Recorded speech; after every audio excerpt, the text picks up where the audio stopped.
Fala, meus amigos, estamos começando aqui mais um vídeo do canal. Enquanto eu sigo aturando essa gente nojenta aqui, poluindo a minha vida, me perturbando, cometendo crime contra mim todo dia, tá? Eu vou fazendo aquilo que eles não destruíram ainda, que são, né, os vídeos aqui do YouTube, tá? Vamos dar uma parada um pouquinho na questão da guerra, né, entre Israel e Palestina. Tem muita coisa acontecendo lá, então, enfim, né, a gente eventualmente faz mais vídeos aí para os próximos dias sobre isso. Mas hoje vamos falar um pouquinho sobre alguns vídeos que estão rolando no Instagram e no Facebook, relembrando uma questão que tem a ver com aquele discurso que o Mano Brown fez em 2018, na época da campanha do Haddad, né, contra o Bolsonaro, e que acabou com a vitória, né, enfim, catastrófica aí do Bolsonaro para o Brasil. E esses vídeos estão lembrando, né, a crítica que o Mano Brown fazia naquela época ao fato do PT ter perdido as suas bases. Essa é a expressão que ele usa. Eu vou deixar o link para vocês aí também. E ao mesmo tempo tem um vídeo dele também falando sobre a questão do pobre de direita, né, que de certa forma explica um pouquinho aquilo que ele mesmo ponderou lá sobre as bases e tal. E também uma entrevista, um trecho de uma entrevista do Wagner Moura comentando essa fala do Mano Brown em 2018. Então vamos tentar refletir um pouquinho isso aqui no vídeo de hoje, em conexão com o Gessé Souza, tá? E também com o Agamben. Mas aí, se não der tempo de falar tudo no vídeo de hoje, porque é bastante coisa aqui que eu separei, se não der tempo de falar tudo hoje, a gente faz 2 vídeos a respeito, porque o tema é interessante. Eu quero também, eventualmente, inclusive, transformar isso num artigo, né, ou até num pedaço do livro que eu estou fazendo ali sobre o bolsonarismo. E, enfim, então vamos tentar fazer isso. Se não der tempo de falar tudo no vídeo de hoje, a gente faz um segundo vídeo, tá, para complementar essa reflexão. Então, antes ainda, eu já deixo para vocês mais uma vez aqui a dica do meu novo livro de poemas, está aqui do outro lado de cá. Tá? O zap está na descrição do vídeo, né? E se vocês conseguirem driblar aqui os crimes desses animais, a gente de repente conversa sobre isso, tá? E aí vocês adquirem um livro, se interessar, tá? Beleza, pessoal? Então vamos lá. Então a questão toda gira em torno dessa coisa de... Porque também uma das coisas que a gente vai tentar pensar aqui hoje é essa ideia de povo, né? O que seria o povo brasileiro, né? Porque a fala do Mano Brown tem a ver com isso, né? Que o PT não conseguia falar mais a linguagem do povo, e ao mesmo tempo se desconectou daquilo que ele chama de base, né? Será que essa expressão ajuda a entender tudo? Ela é importante, a fala dele é importante. O próprio Caetano Veloso também destacou isso lá no dia, falou que a fala do Mano Brown trazia complexidade para a questão, e de fato trouxe, né? Porque é uma coisa meio que ali é uma espécie de sacudidela ali, né? Na galera da esquerda que estava ali pensando. Era um evento, né, do PT, tinha o Chico Buarque, tinha... o Boulos estava lá também, enfim, muita gente da esquerda. Então, quer dizer, isso dá uma sacudidela e tal. Agora, parte dessa sacudidela, parte da resposta que tem que se dar a essa questão é uma reflexão e uma autocrítica, né, que é uma reflexão que tem que ser feita só pela esquerda. É importante pensar isso aqui também, tá? E a gente vai tentar desenhar esse roteiro aqui, tá? Então vamos lá, eu vou deixar os links para vocês aqui, tá? Do trecho do Wagner Moura, dos 2 trechos do Mano Brown também, tá? Então, nessa reunião lá do PT de 2018, o Haddad estava lá, a Manuela Dávila, né, que era candidata a vice dele, também estava lá, e a discussão toda era em torno disso, né? O Mano Brown pegou o microfone e começou a criticar o PT, criticar a esquerda de maneira geral, né? Porque naquele momento o Bolsonaro estava em vantagem, né? Estava na frente nas pesquisas e tinha tudo para ganhar a eleição ali, como de fato aconteceu. Então havia essa questão, né? E aí ele fala sobre essa questão das bases, né? E ele diz o seguinte, ele começa relembrando o Tim Maia, né? Não, na verdade, peraí, ele na verdade, isso aqui é o outro, né? Sim, vou começar pelo discurso dele de 2018. Ele fala, ele começa falando, ó, se a comunicação da galera daqui falhou, vai perder mesmo, porque a comunicação é a alma. Não falou a língua do povo, vai perder mesmo. E essa é uma questão já importante para poder refletir o estado dessa questão, né? Depois que a gente passou pela experiência do Bolsonaro, e depois que a gente já começa a desenhar melhor o que foi o bolsonarismo, o que é o bolsonarismo, e o que tem acontecido aí, quer dizer, faz sentido dizer que não falou a linguagem do povo, vai perder mesmo? Né? Porque o que é a linguagem do povo? Né? Porque o Bolsonaro fala a linguagem do povo, ele fala uma certa parcela dessa linguagem do povo. Né? E aí essa questão é muito complicada, porque o PT, por exemplo, né, e a esquerda de maneira geral, não tem a menor condição de falar a mesma linguagem do Bolsonaro. Isso é zero de chance. Né?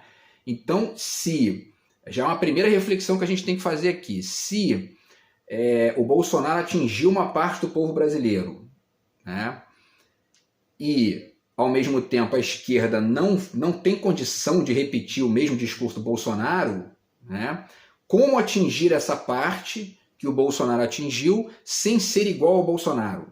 Né? É importante pensar isso, porque essa é a questão. Não é exatamente voltar às bases, é entender quem é a base, tanto naquilo que ela tem de demanda positiva, quanto naquilo que ela tem de alienação, de ingenuidade. Né? E da mesma maneira, naquilo que ela reflete, de certa forma, a tosquidão do Bolsonaro. E aí vale ponderar uma coisa que tem que partir da filosofia e da arte. Por quê? Porque a política ela não tem muita condição de fazer esse papel, na medida em que, na campanha eleitoral, os políticos têm que fazer o quê? Tem que, evidentemente, agradar o eleitor. Você não pode chegar para o eleitor e dizer, né, olha só, você está fazendo cagada, você votou no Bolsonaro, então você errou e você não pode fazer isso de novo. Quer dizer, o político não tem muito um espaço para fazer isso ali. Né? É por essas e outras que o Ciro Gomes, por exemplo, não consegue vencer a eleição majoritária no Brasil. Né? Porque ele é um cara que fala isso, ele chega e diz isso aí mesmo.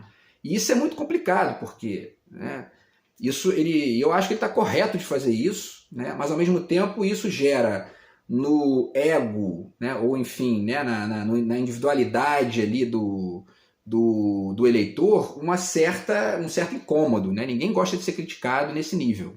Né? E aí, então, esse papel não pode vir, a gente não pode esperar que o Ciro faça isso, que o Boulos faça isso, que o Haddad faça isso, mesmo que o Lula faça isso. Né? Por quê? Porque a saída que o Lula achou para essa questão que o Mano Brown ponderou lá foi aquilo que se chamou de frente ampla. Né? Bom, já que o brasileiro ainda não entendeu o lixo que é a direita brasileira na política de Estado, né, a gente tem que tentar ficar aqui compondo com um bando de bosta aqui. Né? A Simone Tebet não é uma bosta, ela é uma pessoa que você percebe que ela é civilizada ali. Né? Agora, ela apoiou o golpe contra a Dilma, foi uma postura ingênua dela, né? E, enfim, mas ela se deslocou ali para um apoio para o Lula que foi positivo. E ela está fazendo um trabalho muito legal lá no Ministério do Planejamento, nitidamente. Né? Agora, não é a mesma coisa com esses ministrozinhos, né, escrotos que estão ali via acordo com o tal do aspas Centrão, com o Arthur Lira, né? E, enfim, essa gentalha que está ali, na verdade, para ocupar um espaço e atrasar a vida do brasileiro. Né? Porque o projeto da política, o projeto da direita na política não é o Estado, é Estado mínimo, portanto eles estão ali, na verdade, eles não têm vocação para estar ali, e eles estão numa posição ali que é uma posição cínica e baseada única e exclusivamente no interesse privado. A questão é que esse retratinho da direita política do Estado, né, brasileira, ele reflete um pouco parte da população brasileira, que é essa parte que continua nesse Estado meio que alienado em relação às bases, essas sim importantes, históricas, desse tipo de vínculo com essa direita pobre que a gente tem no Brasil na política de Estado. Né? E é isso que a gente tem que ir tentando entender. Tá? Então vamos lá, continuando, né? Ele fala, então, não falou a língua do povo, vai perder mesmo. Será? Né? Será que a gente tem que falar a língua do povo sempre também? Né? Porque vocês vão ver que na outra fala dele sobre o pobre de direita, ele aponta para uma questão que está bem desenvolvida pelo Gessé Souza, inclusive no sentido de tentar entender o seguinte, a língua do povo muitas vezes é uma língua alienada. Né? alienada das origens históricas, né, da hierarquia violenta que existe no Brasil, da direita subserviente, medíocre, né, e neomazomba que existe no Brasil, e etc, etc. Então, é importante entender isso, porque o povo, o pobre de direita, reflete isso aí, né, e é povo, né? Então, ele continua, falar bem do PT para a torcida do PT é fácil, é verdade, é verdade. Tem uma multidão que não está aqui, que precisa ser conquistada, né? E para além de ser conquistada, ela tem que passar por um processo, né, reflexivo, né, que se dá, né, em todas as medidas, em todos os âmbitos, né, como possibilidade, quer dizer, na arte, na educação, no diálogo, como diz o Wagner Moura, enfim, né, em todas as instâncias possíveis, para que se chegue não exatamente numa posição de conquista, né? Porque nesse ponto não se trata de conquista, né? Porque na conquista você fala o que a pessoa quer escutar. Como é que se azara uma gatinha na noite, né? Você vai e diz para ela, você tá linda, né? E tá. Você não vai chegar para ela e dizer, ó só, filha, você tem bafo, você tá gorda. Você não fala isso, né? Agora, pro povo, pro eleitor, né, você não pode ficar conquistando meramente ele, porque senão você está simplesmente... E aí eu estou falando, quando eu falo eleitor, na verdade eu estou falando desse povo, né? Porque eu repito, o político, né, o político de campanha, ele não tem condição de fazer esse papel, de dizer pro cara, olha só, meu irmão, tu tá com bafo, tu tá gordo, entendeu? Quer dizer, né, não no sentido pejorativo aqui, né? Estou até usando a palavra gordo aqui, mas... porque mulher não gosta de ser chamada de gorda, então por isso que eu usei aqui essa expressão. Mas enfim, né? Então o político tradicional não vai, ele não tem condição de dizer isso para o eleitor, porque o eleitor quer realmente ser conquistado, né? Então isso vai ter que vir de onde? Vai ter que vir do debate público, vai ter que vir da educação, vai ter que vir da arte, vai ter que vir da filosofia e vai ter que vir do diálogo cotidiano, né? Tá? Enfim, né? Por quê? Porque justamente essa questão de ser conquistado inclusive, para além de ser um problema, né, óbvio, né, de saída ele já é um problema por conta de tudo isso que eu ponderei aqui, para além de tudo, isso aí é uma grande arma da direita, né, e de certa forma essa lógica de conquistar o eleitor, ela de certa maneira, ela reproduz um dos aspectos mais alienantes do mundo atual, que é uma sociedade hegemonizada pela perspectiva do consumo, né? Todo mundo quer ser conquistado, o cliente tem sempre razão, né? E aí você não fala nada de novo, você não acrescenta nada novo, e o que acontece, né? O PT ganha a eleição, ganha de novo, daqui a pouco tem golpe, daqui a pouco a direita volta, daqui a pouco o pobre de direita se ferra, por quê? Porque ele está sendo conquistado, mas não está passando... né? A sociedade, de maneira geral, não está passando por um processo reflexivo mais amplo que chegue num patamar que o sujeito não seja mais enganado por um Bolsonaro da vida, por um Paulo Guedes da vida, né? E por essa gente toda que apoia esse tipo de política tosca que só piora o país, certo? Então, continuando, né? Aí ele fala da questão de conquistar, né? E fala que tinha prometido não subir em palanque mais porque política não tem nada que me interesse, não tem ritmo, não tem swing, eu gosto de música. Eu acho que isso é uma postura equivocada, para dizer o mínimo, né?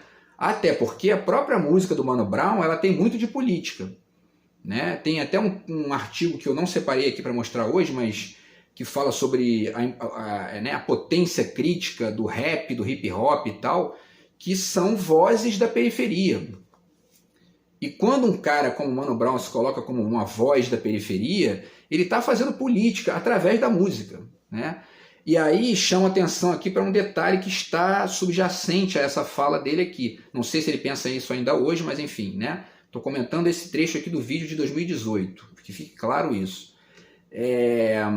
Mas enfim, e essa negação da política, ela também é uma arma dos Bolsonaros da vida, né? O Bolsonaro, ele é um reflexo, essa retórica antissistema que ele criou nos últimos anos aí, e que vestiu como se fosse um herói, né? O herói de porra nenhuma, né? O herói sem projeto, né? Isso aí é negar a política. É a mesma coisa que dizer, olha só, a política não me interessa, entendeu? Né? Porque a política não interessa para o Bolsonaro. Bolsonaro não tem nenhuma relação com política. Ele é um projetinho de ditador e um capacho de neoliberal e dos Estados Unidos. Isso não é política, né? Isso aí quando o sujeito defende a ditadura, ele está defendendo o contrário da política. E quando ele se coloca nessa posição subserviente ideologicamente aos interesses dos Estados Unidos, ele está numa posição alienada que também não é política, né? Ela está ali mais aberta à política, essa posição, né, de alienado, do que a do ditador. Mas ela ainda não chegou no nível da política. A alienação não é política, né? A alienação é burrice, é estupidez e gera perda para o país, e perda até individual, que é o caso do pobre de direita, né? Então, enfim, né, vamos lá, continuando. Ele diz, se nós somos o Partido dos Trabalhadores, né, o Partido dos Trabalhadores tem que entender o que o povo quer. De fato, isso é importante. Agora, entender o que o povo quer, muitas vezes significa não reproduzir o que o povo pensa, né? Porque quando você às vezes entende o que o povo quer, você começa a entender, essa vontade popular aqui no Brasil, ela está poluída por uma série de condicionamentos históricos que atrapalham o próprio povo a entender o seu lugar de alienado, o seu lugar de oprimido e o seu lugar de prejudicado, né, pela direita quando a direita ganha. E é um pouco isso, é uma parte considerável desse trabalho aqui que o Gessé Souza faz no livro dele, que eu acho que vai ajudar a entender um pouco isso aqui, tá? E aí o Mano Brown finaliza, né? E aliás, essa questão também de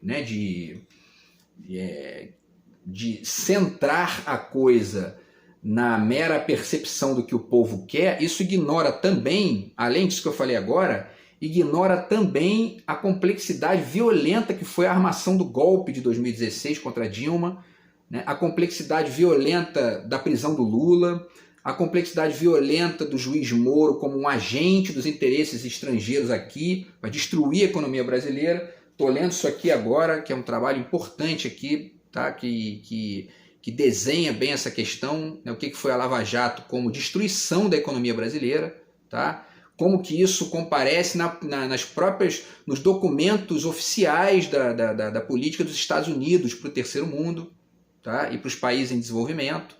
Tá? Lá existe isso lá, é descrito mesmo, né? Impedir o crescimento da China, da Rússia, do Brasil, né? Então é preciso entender isso, porque senão a gente fica também achando que a culpa está no discurso da esquerda. A esquerda é que não entendeu o povo, né? O povo muitas vezes é alienado, não sabe o que está falando, né? E não é por culpa do povo também, não estou aqui culpando ninguém, mas o fato é que a coisa é muito mais complicada do que parece, né? Enfim, e aí ele finaliza, né? Se não sabe, volta para a base e vai procurar saber, né? Então, agora, qual é a base? A base é quem? Né? É o povo? O que é povo? Nós vamos tentar falar isso também aqui a partir do Agamben. Se não der no vídeo de hoje, a gente faz no vídeo seguinte aqui, tá? Mas o fato é o seguinte, né? Essa base, ela é o povo? Se resume a entender o que é o povo? Ou é preciso entender a base da própria história do nosso país para poder entender o que é o povo hoje, né? Entender como é que essa coisa se manifesta? E aí, repito aqui, isso é radicalmente, né? É o que eu tenho dito em vários vídeos aqui, né? Isso é fragmentado, isso não é uma coisa linear. Né? Esse comportamento não é todo mundo que votou no Bolsonaro porque é pobre de direita, porque se identifica com o rico, né? Nem todo mundo foi por isso, mas só que esse é um comportamento que leva muita gente a votar na direita e na hora da eleição ali tem dois projetos. Então há que se pensar por que esse projeto da direita, que é uma farsa, o projeto da direita para o Estado brasileiro é uma farsa completa, né? Eles fingem, né, mentem, tudo que eles dizem é mentira, e isso assim mesmo chega na mentalidade lá do pobre de direita como algo válido, né? E aí no final das contas eles geram problemas, geram prejuízo e, enfim, né, a coisa não caminha. E aí existe uma questão também que vale a pena ponderar aqui já, né? Uma coisa até que eu deixei para falar depois, mas que eu acho que vale a pena falar, quer dizer, parte desse retrato bizarro, né, que a gente vive no Brasil tem a ver com o fato de que a direita ganha em quase todas as instâncias. né? Governadores no Brasil, hoje a gente tem 27 governadores, 20 são de direita e 7 são de esquerda, sendo que alguns da esquerda são do PSB, que não é um partido exatamente, né, tão esquerda quanto o PT, né, quanto o PDT e tal, mas é esquerda, né? Então vamos considerar, tem 20 governadores de direita e 7 governadores de esquerda no Brasil, né?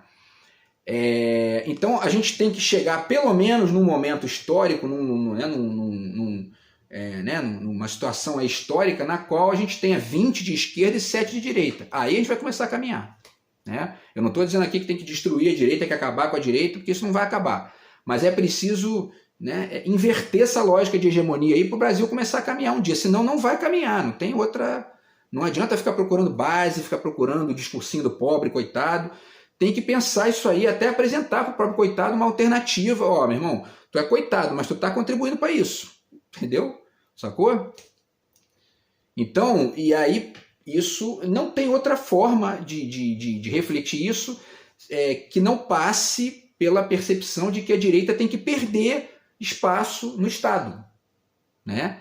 E aí eu estou falando aqui de 20 governadores e de direita e 7 governadores de esquerda. Quando você vai para as prefeituras, isso se amplia ainda mais, né? Porque são milhares de municípios. Você vai para as câmaras de vereadores, eu duvido que exista uma câmara de vereador no Brasil inteiro que tenha mais gente de esquerda do que de direita. Isso é o caos, né? E aí lá em 2014, 2015, agora não lembro se foi 2014, 2015, mas naquele fervor das manifestações ali, a Dilma sugeriu, né, que se federalizasse a educação pública de base, por exemplo, né? Porque naquela época, tinha muita gente falando bosta, culpando a Dilma pelos colégios públicos quebrados, né, quando isso é de instância estadual e municipal. E aí ela chegou, né, porque a educação é uma coisa fundamental para a gente mudar esse cenário todo aqui, né? Essa discussão do Gessé Souza, do Wagner Moura, do Mano Brown, isso tem que ir para a escola, tem que ir para a universidade, né? E aonde ainda não tem, porque já tem lugares que discutem isso, mas, né? Então, assim, a Dilma chegou e disse o seguinte, vamos federalizar a educação pública. Esse é o problema, tá aí nas manifestações a galera pedindo aí, né? Padrão FIFA nas escolas públicas, bacana, vamos fazer então. Só que é o seguinte, aqui no governo federal, o que a gente está governando é o governo federal. Os estados e municípios são fragmentados, né? Tá aí a curriola do Eduardo Cunha, né? Tá aí esse Cláudio Castro aqui no Rio de Janeiro, que é um verme, né, do partido do Bolsonaro, né? O Eduardo Paes, que é um vaselininho ali também, né? Tá? Tem esse idiota desse Zema em Minas Gerais, né? O retardado do Tarcísio em São Paulo, olha aí, né? Como é que tu vai melhorar? O cara tá ali privatizando o metrô, tá ali, tirou 6 bilhões da educação agora lá em São Paulo, quer dizer, né? Não dá para culpar o governo federal por isso. Então, beleza, vamos federalizar as educações públicas, as escolas públicas, a educação pública de base. Isso foi aprovado pelo Congresso de direita? Não, porque isso aí é escaninho para a corrupção deles, né? Eles roubam dinheiro de merenda, essa gente rouba dinheiro de merenda escolar, né? Rouba dinheiro de hospital, sabe? Então, assim, né, tem que se discutir isso aqui, porque não adianta ficar querendo agradar um eleitor que acha que a culpa está na Dilma da escola pública do bairro dele, ele está ferrada. Né? Você vai agradar uma pessoa dessa, tem que dizer a verdade para ela, só, você está alienada, né? E isso não vai ser o Lula que vai dizer isso, não vai ser. E olha que o Lula, como ele tem, né, ele tem uma imagem que gera uma identificação muito grande com muita gente no Brasil, uma imagem maior, né, de identificação maior do que o Ciro, do que o Haddad, que são pessoas mais acadêmicas, né, e que o brasileiro tem um ranço violento com isso. O Lula ainda manda umas de vez em quando. Não gosta de política, parece uma titica dessa com o Bolsonaro. Ele falou isso outro dia. É isso aí mesmo. Essa mesma frase, se vier da boca do Haddad, de repente não chega em tanta gente, o que é problemático. Então a gente tem que atacar onde? É a educação de base, né? O debate público, a arte compreender isso também para poder começar, inclusive, a não ser mecanismo, né, desses vanguardistas do Paraguai aí, que é um bando de babaca que fica exercitando, né, pluralidade, né, que na verdade é uma subserviência disfarçada de pluralidade, né? Então, quer dizer, tem que se discutir tudo isso aqui, né? Para poder chegar num certo, sabe, num certo patamar mais razoável que a gente consiga sair dessa de... Porque não está só na base nem na conquista, tem outras coisas também que a gente tem que pensar aqui, né? Tá, enfim, pessoal, e aí o Caetano Veloso, no final do discurso do Mano Brown, pegou o microfone e falou que a fala do Mano Brown foi importante porque trouxe complexidade. E de fato é isso aí mesmo, trouxe mesmo. Agora, a complexidade qual é? A gente pensar, inclusive, as lacunas que ficaram ali nessa ponderação dele, tá? E aí, pessoal, vamos então falar um pouquinho, tá, dessa ponderação, dessas lacunas, né? O próprio Mano Brown deu uma entrevista há algum tempo aí, ele está com a camiseta branca lá, eu vou deixar para vocês o link aqui. Nessa entrevista ele fala do pobre de direita. E ali ele está chamando a atenção para um detalhe que tem a ver com uma lacuna dessa outra fala dele. Ele diz, né? Ele lembra o Tim Maia, que já tinha alertado que para essa aparente contradição do pobre ser de direita no Brasil, o pobre é de direita no Brasil, né? Ele até se confunde, ele fala que é de esquerda, né? Mas depois ele diz, não, o pobre é de direita no Brasil. Isso é bizarro, né? Mas por que é bizarro? É importante tentar entender o porquê que é bizarro. E é um pouco isso que o Gessé Souza faz e que eu estou tentando fazer nesse vídeo aqui também, no artigo que eu estou escrevendo, no livro que eu estou escrevendo, e eventualmente em outras pesquisas que eu faço aqui, se esses animais não destruírem minha vida antes. Mas o fato é que a gente tem que pensar nisso aí, onde está, né, a origem dessa adesão do pobre de direita ao discurso, né, do escroto que está ali trazendo prejuízo para ele, que é o Paulo Guedes, é o Bolsonaro, né, e é o neoliberal brasileiro, tá? Enfim, aí o Mano Brown continua, né?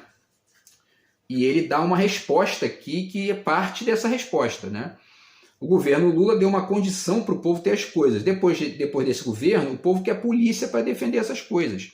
Então ele se torna um cara de direita, um cara que defende aqueles valores velhos que ferraram ele. Ele usou até uma outra palavra, mas eu vou aqui, né, para o YouTube não bloquear o meu vídeo, tá? Então, e aí depois ele cita o aumento da violência no Nordeste e tal, né? E ele está falando da época do Bolsonaro ali, né? E aí fala, você acha que esses caras vão estar ligando para o que está acontecendo no interior do Nordeste? Aí os moleques viram facção mesmo, né? Para se defender, porque o crime organizado já está atuando faz muito tempo, já está em Brasília, etc e tal. Então, a questão importante aqui, né, é pensar que essa fala dele ponderando o pobre de direita, ela chama atenção para a origem, para a necessidade de entender a origem disso, né? Então ele fala de uma parte, né, da resposta, que é o fato do pobre de direita. O pobre de direita vai ganhando, né, poder de compra, vai ganhando poder de consumo, e aos poucos ele vai se adireitando, né? Mas por que isso se configura? Dentre outras coisas, porque essa relação com o consumo ela fica estrita ao consumo, né? E o próprio discurso do PT tem muito isso na história dele, né? Uma coisa muito estrita a essa lógica de renda, trabalho, consumo. Renda, trabalho, consumo. Isso não dialetiza uma série de problemas que existem no Brasil, né? E que geram o pobre de direita, tá? Só para terminar o vídeo de hoje, para a gente continuar isso no vídeo que vem aqui, existe esse livro aqui, né, que ficou muito famoso aí aqui na discussão acadêmica do Brasil nas últimas décadas aqui, que é esse livro aqui, né, o Consumidores e Cidadãos, do Néstor Garcia Canclini, né? Tá? Ficou muito conhecido aqui, especialmente na galera de comunicação e tal. E aí ele tem um capítulo aqui, né, que ele diz, tá, o consumo serve para pensar, na página 59. O livro é uma defesa disso, né? O problema é que o consumo serve para pensar, mas às vezes o consumo e o consumismo eles se transformam na base do pensamento. E aí o consumo serve para alienar, né? Então essa é uma questão que a gente tem que pensar, porque isso é uma das bases que constrói a hegemonia da narrativa da direita na cabeça do pobre, né? E a gente vai continuar pensando isso no vídeo que vem, com a ajuda do Gessé Souza, do Wagner Moura e do Agamben. Beleza, pessoal? Então é isso. A gente se fala no próximo vídeo do canal. Um grande abraço, tamo junto. Fui.